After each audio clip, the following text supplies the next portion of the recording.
Thank you very much for being here in person and online. Please welcome Ife.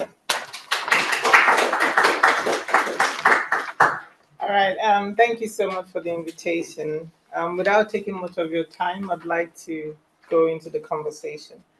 My discussion today is going to center Mies and Shiva's white man's burden argument. And this is because I feel that it's very relevant to some of the trends we see when it comes to energy transition. The focus is also going to be on coastal states or coastal communities where I research um, more, but mainly because of some of the other things that are happening at the same time. When we talk about energy transition and the need to mitigate the impact of climate change, what existing global multinational oil companies are doing to respond to that call, but at the same time, some of the other activities that might amount to environmental injustice in the name of such transition. And so, for some of you that might not be familiar with Mies and Shiva's three phases of white man's burden, I will start by narrating or sort of explaining the three phases that they highlighted. The first phase of the white man's burden, according to Mies and Shiva's, is consistent with, I guess you could say, the phase of colonization, and is consistent with the need to civilize the non-white people. And so, as a result of this, of course, we saw a lot of Western countries going out to countries on the African continent and Asia and elsewhere to colonize or to civilize these people. I'm not going to go deeply into it, although the conversation we're having today obviously have its roots in what happened at the time of colonization and some of the ways that resources were exploited that in some cases have resulted in the degradation of lands and pollutions of lands and ocean spaces that belongs to indigenous communities, many of whom are on the African continent. And then the second phase that they discussed or they highlighted is that the white man's burden consisted of the need to develop the third world. So this is the second phase, and for different scholars, this phase manifests in different ways. But for me and for my readings, I would say that there is a lot of this second phase manifesting in the way that Bretton Woods organizations operated in the context of the African continent, the terms of aid that they gave and how this aid led to trade liberalization and privatization, and literally the underdevelopment or further underdevelopment of so many countries on the African continent. And if you're interested in reading further about this, you might find Dambisa Moyo's Dead Aid very useful. And finally, they now argue that we are now on the threshold of the third phase of colonization, in which the white man's burden is to protect the environment. And of course, the environment needs protecting, especially in the context of the impact of climate change and the need to mitigate it. And this too, they argue, involves the control of rights and resources. And this is very important for me, at least in the context of the work that I do, especially when you look at the ocean space and its significance for millions of people across the African continent. The ocean and the marine resources as a source of food, for example, contributes to the food security of over 200 million Africans. In select countries on the continent, it's a source of sustenance, it's a source of employment, it's the only source of animal protein sometimes consumed in coastal communities across the continent. And this is why, at least apart from the revenue that it generates for coastal states and small island developing states on the continent, the ocean space and the resources within it is very important. I mean, I'm not even talking about the geostrategic and geopolitical interest, given that over 90% of the trade, global trade, including import and export on the African continent or into the African continent, is from the ocean. So, from the trade perspective, it's absolutely very important. But from the perspective of the energy resources and the contribution that the ocean space makes for the people, it is therefore one of the most important reasons why, when we're talking about energy transition, we have to also then think about what about the people. And this brings me to the conversation around Nigeria, for instance. Many of you would already be familiar with Nigeria and the activities of multinational oil companies such as Shell, Eni, Chevron, and other multinational oil companies that is operating in the region. Historically, I could say, since oil exploration started in 1958, um, an argument could be made about the contribution they have made to the development of the African continent, but primarily in this case, Nigeria. But also, an argument can be made about how the exploration of oil by these multinational oil companies have contributed in underdeveloping communities and pushing people further into vulnerability. According to your research, since oil production started in 1958 in the Niger Delta area, specifically, over 40% of the mangrove of Niger Delta have been oiled since oil production started. On the one hand, you could say this is due to the activities of the oil companies, due to the pollution, due to aged pipelines. And on the other hand, if you've been following the development of what has happened in these communities, you could also say that this is compounded by the illegal activities of community members that have taken to pipeline vandalization, that has taken to militancy in protest of the degradation and the way that the oil companies have treated their communities. And in response to this, of course, in response to you could say, the illegal activities or the responses of the communities to the degradation of their lands by the multinational oil companies, a lot of us oil companies are divesting because, well, Nigeria is no longer, one, profitable to them, two, safe for them, because at the height of the militancy, again, a lot of oil employees were targeted, kidnapped, for instance, whilst others were engaging in pipeline vandalization, illegal oil production following the vandalization of the pipeline belonging to the oil companies. The problem, however, is that on the one hand, you can make the argument they are divesting because it's no longer safe, it is no longer profitable, and the fact that the lines are blurred when it comes to compensation. For example, if the pipeline is vandalized by someone in the community and it pollutes the land, who is held responsible? Is it the criminals, the community members that have vandalized, or is it the oil companies that actually owns the pipeline and have not necessarily protected it in a way that it should not be vandalized in the first place? So there's a lot of complexities around whose responsibility is it when it comes to compensation. But at the same time, historically, there's a lot of argument about the lack of compensation when the oil companies, Shell and others, a lot of those cases actually still in court, have failed to compensate communities that they have degraded. The most recent one that I wrote about was the Bonga oil spill, that so many community members, so many of the people that were actually affected till now have not been compensated, and the Bonga oil field belonged to Shell. And so the discussion then is, as they are divesting, a lot of them are divesting because of the pipeline vandalization, but most importantly, a lot of them are also divesting because of the need to mitigate the impact of climate change. Their shareholders are now interested in what you could call green energy transition and sort of production of energy sources that is not as bad as fuel, for instance. And I'm focusing also on the activities of the oil companies and how, apart from the fact that they are divesting onshore, they are now moving offshore. So is then the question of, is this really a case of divesting because your profits are threatened?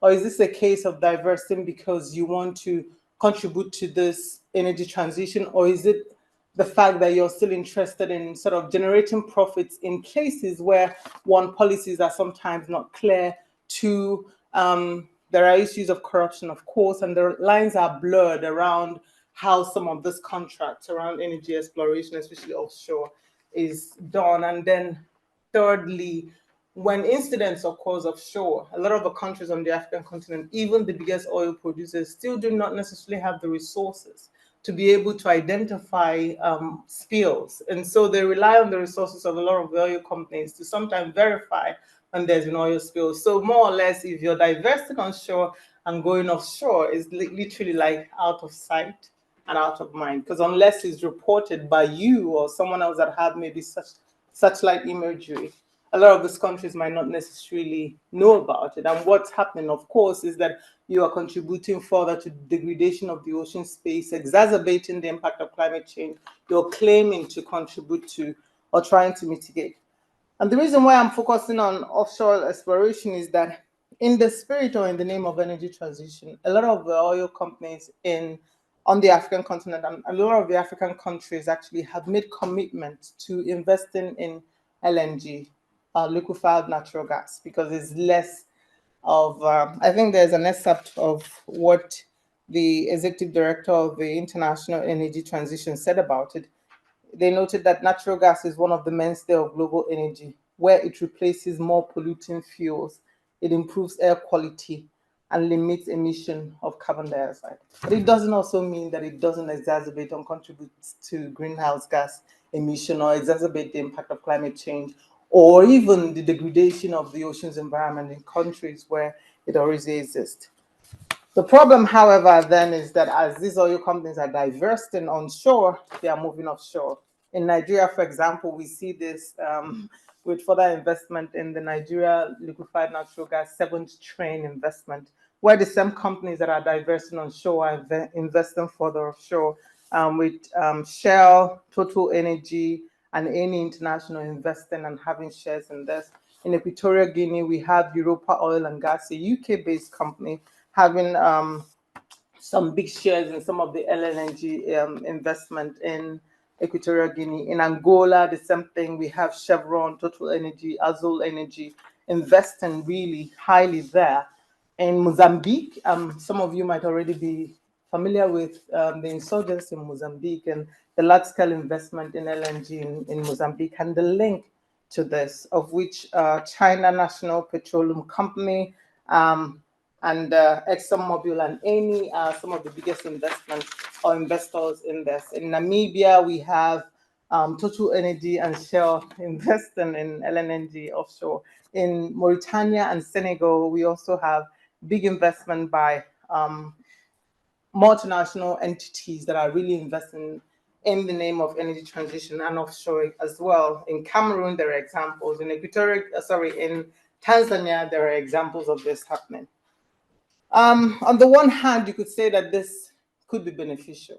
But apart from, of course, the revenue that we know this generates for the elites or the governments or the countries, because a lot of the time these negotiations happen at the high level. So what we know, or at least what we see, is the financial incentive for a lot of these countries without necessarily thinking about, so what is the implication for the people generally, given that this is the ocean space? Already, resources in the oceans, primarily marine or fisheries resources, is severely depleted, and the depletion stems from the impact of overfishing, the impact of pollution, including from oil production and oil spills by shipping industry, toxic waste dumping, the impact of climate change.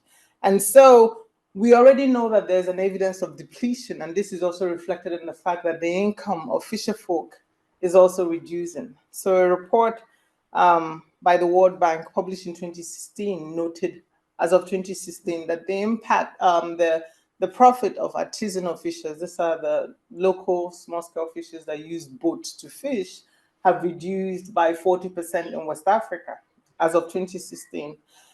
And so if you look at already that there are factors that are exacerbating depletion and affecting the sources of livelihoods of people, we now have this new investment in LNG or in LNG with the hope that liquefied natural gas is going to contribute massively to energy transition.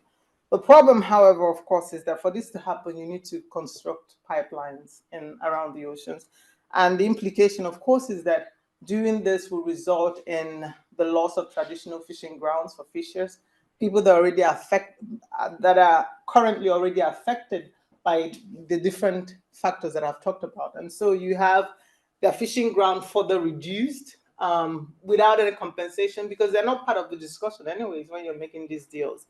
And apart from that, there's also severe conversations around the need for MPAs, marine protected areas, because we agree that there's a need to conserve the ocean space and the marine resources. But the impact, of course, is that you're already taking from people that have small and continuously keep taking and taking and taking from them. What is the potential implication of all these things? And most importantly, when it comes to energy transition, when we know that the investment is by big multinational oil companies and government that might perhaps, if they really were to be interested in doing it fairly or justly, they can afford to maybe compensate affected communities, or think about a solution that does not necessarily push people further into poverty and then sometimes, in extreme cases, into criminality. And we will get to that. So the implications of all these things, investment and the need to mitigate the impact of climate change so that we can save the planet and hopefully save the people, is that we are depriving from people that are already very vulnerable and unfortunately underrepresented a lot of the times. And so the impact then is further depletion, loss of traditional fishing grounds with no compensation to people likely to be affected, loss of livelihoods, destruction of habitats, and erosion of cultural and traditional practices, which is something, at least on the African continent, that I'm more familiar with, is something that is quite important for a lot of coastal communities, that traditional and cultural relationship that they have with the oceans, the ocean space, and some of the marine mammals. The resultant implication, of course, would also then be criminality. And I want to focus on Mozambique, where the investment in LNG or in LNG, if you're not already familiar with this, please, I encourage you to read about the investment in Mozambique and how it has led to the displacement of people, and how insurgent group or terrorist group actually then taking advantage of the displacement to recruit potential soldiers. And we're seeing terrorism proliferating in the northern Mozambique. And the root cause is basically the quest for development in Mozambique that have led to displacement of people, displacing people without necessarily thinking about what is the implication of their action, and then resulting in this cyclical relationship where displacement have led to violence, have led to sustaining this campaign of Islamist group. And this has been made possible because of something that we think should be useful, at least for the climate, looking at it from that perspective.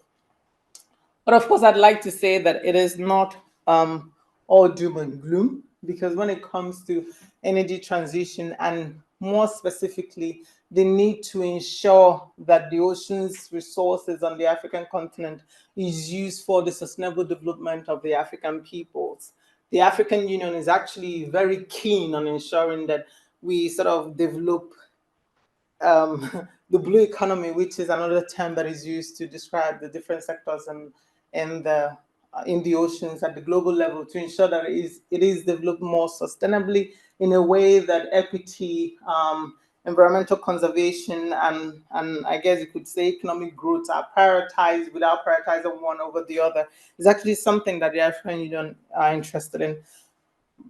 But the problem is that, of course, when it's quite easy to talk and much less, I guess you could say, and very difficult to act, especially when you do not necessarily yield the powers. Because when it comes to investment, the investors would more or less dictate. And it's a case of, well, if you don't like it, there's another country that would really do with this investment, especially if we look at the current global economic situation. But that said, there are still potential solutions of how we can ensure that we we more or less focus on just transition. Just transition that does not necessarily lead to the deprivation of people that are already down, people that are already vulnerable, people that are already poor and not almost always represented when these conversations are had. And what I would say from the research that I have done and the research that I'm still doing is that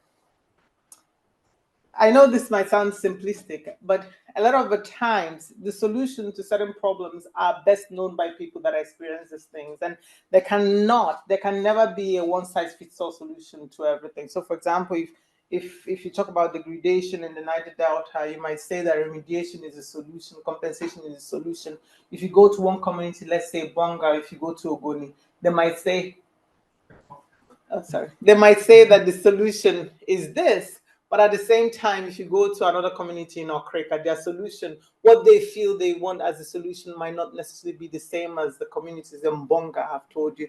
The same thing might be the case if you go to a community in Angola. What they tell is a potential solution might be different from what people in Equatorial Guinea tells you.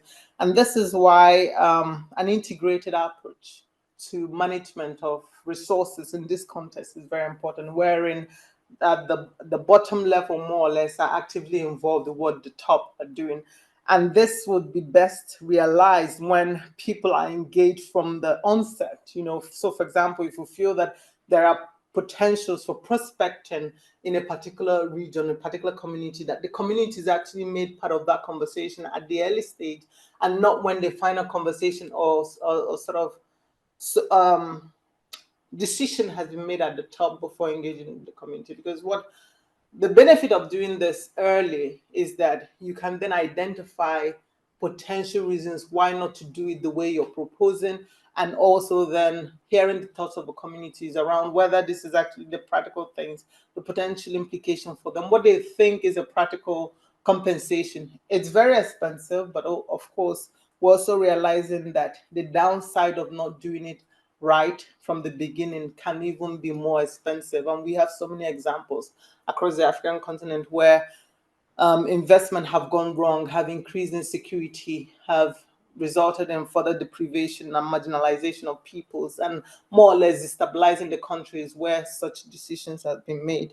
There's also then a need for, I know one would assume that this comes almost as given when it comes to energy. There's a need for environmental impact assessment.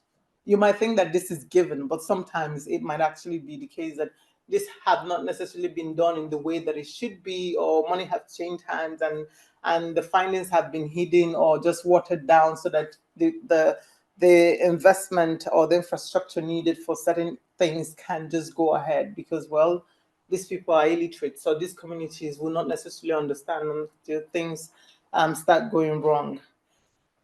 Finally, I'd like to say that in mitigating the impact of climate change and this whole noise about energy transition, we should really think about how this can be done more equitably and more holistically in a way that actually the people where the investment is being made also benefit from it.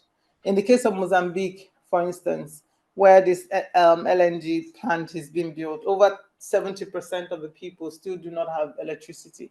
In Nigeria, where a lot of oil has been historically produced, millions of people still do not have access to electricity and cannot afford fuel. A lot of this oil, be it the one that is cleaner, and I'm focusing on LNG, is sort of focused and targeted primarily to European and Asian countries. And so how can this really necessarily be about mitigating the impact of climate change and ensuring that at least at the global level that we do things more fairly and equitably, when it's not, when the evidence we see is that, of course, this is more or less investing in the next thing that would bring about sustaining the profits of the multinational oil companies that are already existing in these spaces. Ideally, it will make sense for these oil companies to invest in renewable energy because it's cleaner, and hopefully it would really lead to mitigating the impact of climate change in the long term than continuing the cycle of this degradation of our lands, of our ocean space by, I guess you could say, investing in a much lesser evil. And yeah, so in conclusion, I would want to say that although Mies and Shiva's paper was written in 1993, at a time when they were already even talking about whose development is it, or who is propping whose development up, if I can put it that way, the conversation, especially in this thought threshold, is important now more than ever, especially for countries on the African continent, and also in thinking more honestly about what energy transition should look like, and the need to ensure that we center justice, to ensure that justice is at the core of any discussions on energy transition in the interest of mitigating the impact of climate change. Thank you so much for listening. And welcome.